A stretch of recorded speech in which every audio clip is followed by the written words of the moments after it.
बिस्मिल्लाहिर्रहमानिर्रहीम, अस्सलाम वालेकुम। वेलकम टू एग्रीकल्चर गुरु। आज की हमारी ये जो वीडियो है ये कद्दू के हवाले से बनाई गई है। लौकी कद्दू और लंबा कद्दू, ये जिस तरह का कोई इलाका होता है उस तरह के इलाके के अंदर लंबा कद्दू भी ज़्यादा इम्पोर्टेंट है, और कुछ इलाकों के अंदर जो लौकी जो गोल बल्बी टाइप होता है वो भी इम्पोर्टेंट है।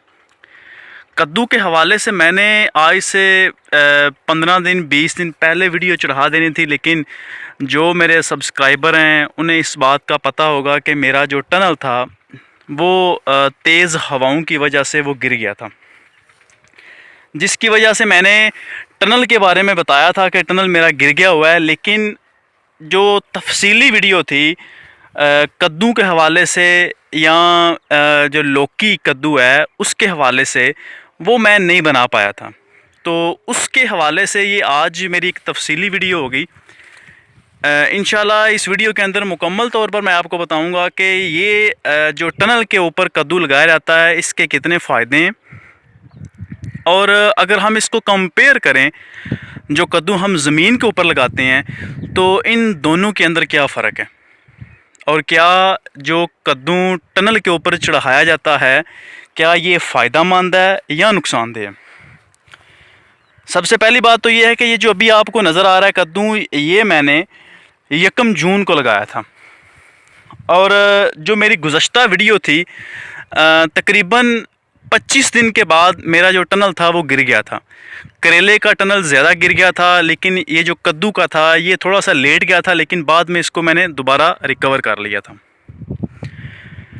लेकिन जो दोस्त भाई जिन्होंने जो पहले फरवरी के अंदर या मार्च के अंदर कद्दू लगाया या इसके बाद मई के अंदर लगा लिया, और जो ज़मीन के ऊपर कद्दू रखा हुआ था वो ऑलमोस्ट आजकल ख़त्म हो चुका हुआ है।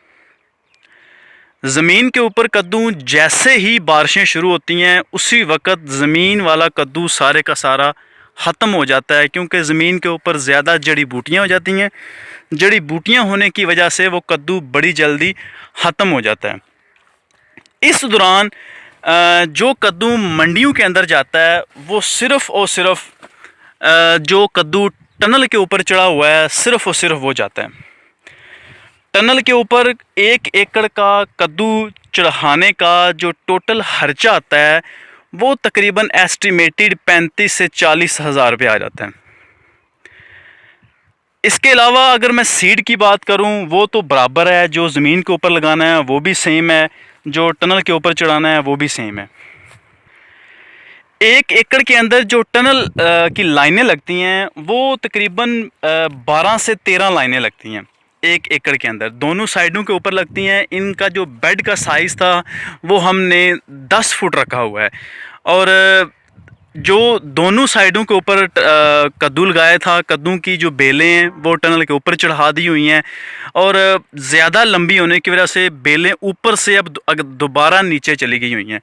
एक लाइन के अंदर जो टोटल बांस लगे हुए हैं वो डबल दोनों साइडों के ऊपर लगाए हुए हैं, तो वो दोनों मिलाकर हमारे 20 से 22, किसी के अंदर 20 लगे हुए हैं और किसी के अंदर 22 बांस लगे हुए हैं। इसके ऊपर नेट चढ़ाया हुआ है। नेट का कोई बहुत ज़्यादा खर्चा नहीं है, 350 रुपये का एक रो का जो नेट है वो मिलता है। टोटल खर्चा मजदूरी मिलाकर बेलें इसके ऊपर चढ़ाने तक हमारा जो टोटल खर्चा इसका आया 1 एकड़ का वो 35,000 रुपये आया। लेकिन अब अल्हम्दुलिल्लाह अल्लाह का शुक्र है कि जो कद्दू है वो हमारा तकरीबन 25 दिन हो गए हैं हमारे कद्दू को स्टार्ट हुए, और 5 एकड़ हमने कद्दू लगाया हुआ था, और सारे का सारा ही हमने टनल के ऊपर चढ़ाया हुआ था। पहले फल की मिकदार थोड़ी थी, नीचे गिर जाने की वजह से जो फल था वो सारे का सारा ख़राब हो गया था। दोबारा जब इसको सीधा किया तो अभी तक हमारी जो एवरेज आ रही है वो 1 एकड़ के अंदर 150 शापर आ रहा है। शापर इस वक्त जो मंडी का रेट है वो 200-250 रुपया रेट है। रेट भी माशाल्लाह अल्हम्दुलिल्लाह बड़ा अच्छा रेट इस वक्त हो गया हुआ है। बात करने का मतलब और मकसद दोस्तों भाइयों को ये है कि कद्दू और लौकी जो भी आप लगाना चाहते हैं, अगर आप इसको टनल के ऊपर थोड़ा सा खर्चा करके इसको लगाएंगे तो आपके पास प्रॉफिट के ज़्यादा चांसेस होंगे।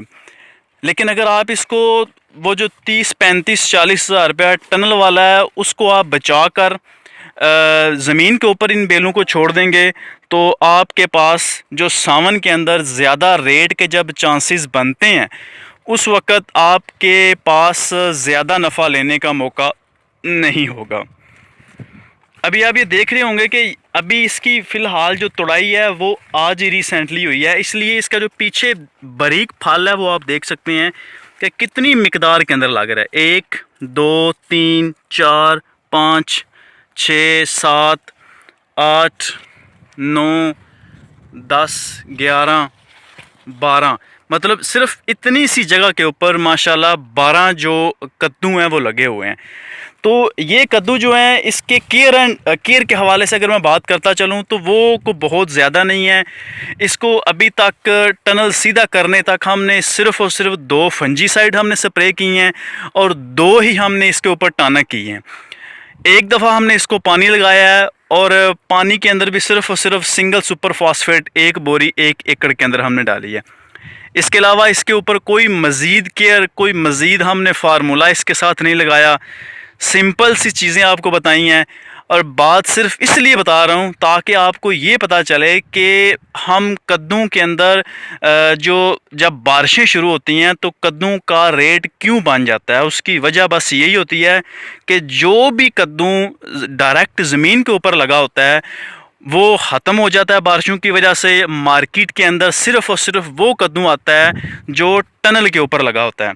इसलिए मेरी एक सजेशन है आपको कि कोशिश करें आप भी कि जो भी आपका जुलाई, अगस्त और सितंबर के अंदर फसल हो वो लाजमी आप टनल के ऊपर लगाएं, थोड़ा सा खर्चा कर लें ताकि आपके प्रॉफिट के ज़्यादा से ज़्यादा चांसेस बन सकें।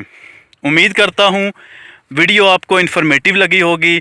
अगर वीडियो इन्फॉर्मेटिव लगी हो तो चैनल को सब्सक्राइब कर दें ताकि मेरे हर नए आने वाली वीडियो आप तक सबसे पहले पहुंच सके। इसी के साथ इजाज़त दीजिए। नासिर उड़ैच, अल्लाह हाफिज़।